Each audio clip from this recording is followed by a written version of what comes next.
the candle that chased the dark. In a quiet little village, where night lasted longer than day, there lived a tiny candle named Lumi. She sat on a dusty shelf in an old workshop, waiting for someone to light her wick. But no one came. The people had forgotten about candles. They used big, bright lights instead. But one day, a powerful storm rolled in and knocked out all the electricity.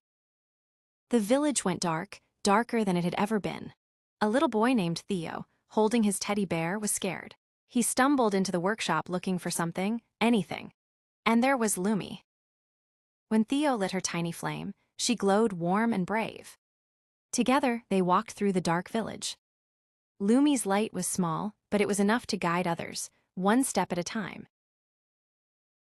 As she passed, other candles flickered to life in windows and lanterns. Soon, the whole village glowed with a gentle golden light. From that night on, people remembered. Even a tiny light can chase away the dark.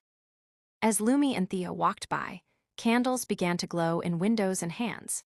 The village slowly lit up, one little flame at a time. Lumi's tiny light had done something big. It reminded everyone that even the smallest spark can light the way. From that night on, the village never forgot. Even a tiny light can chase away the dark. The end. Thank you so much for watching. I hope you enjoyed the video. Don't forget to like, share, and subscribe to the channel for more similar content. See you in the next video.